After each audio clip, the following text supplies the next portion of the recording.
Et la première préoccupation des Américains, c'est la situation économique, avant même le terrorisme et la guerre en Irak. La crise des prêts immobiliers a provoqué l'expulsion de 3 millions de personnes qui se retrouvent maintenant à la rue. Une situation dramatique, comme nous le montre ce reportage de Guillaume Debray et Rémi Cadoré dans la banlieue de Washington. C'est l'enquête du 20h. Pour ces policiers du comté, c'est devenu une routine. Vous savez pourquoi nous sommes là, hein?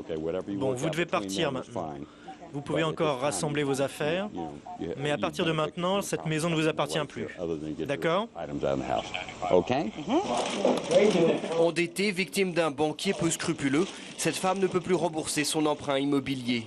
Impuissante, devant son père atteint d'un cancer, elle a 24 heures pour quitter les lieux. Ça me révolte. Il y a des gens qui méritent d'être à la rue, mais pas nous. Pas les gens bien qui ont travaillé toute leur vie. Et pas de cette manière. La banque, à l'origine de la saisie, a dépêché un serrurier pour être sûr qu'elle ne passe plus une nuit dans sa maison. Dans sa détresse, elle s'estime pourtant heureuse. Une voisine va les héberger, elle et sa fille, pour quelques jours. Ensuite, elle devra trouver un logement. C'est horrible pour les enfants. C'est de la folie. Un drame humain qui se déroule sous les yeux des habitants du quartier, habitués à ces déménagements forcés. Dans la rue, on est déjà 3 à avoir été expulsés et regardez autour de vous. Dans le quartier, j'en connais au moins une trentaine. Les policiers du comté passent maintenant leur temps à jouer aux huissiers. Multipliant les saisies et les expulsions, 15 en moyenne par jour, c'est 4 fois plus qu'il y a 5 ans. Parfois, on est obligé de laisser les gens à la rue sans rien.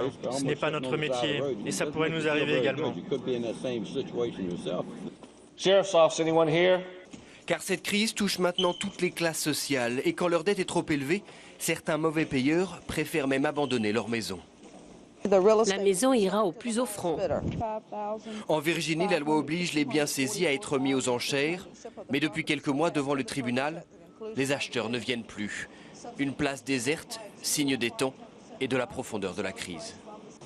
Je n'ai jamais vu ça depuis que je fais ce métier. Les gens n'ont plus d'argent. La situation est vraiment mauvaise. 2,5 millions d'Américains ont déjà perdu leur maison et cette crise immobilière touche maintenant tous les secteurs de l'économie, à tel point qu'elle est devenue le premier sujet de préoccupation des électeurs, très loin devant la guerre en Irak et le terrorisme.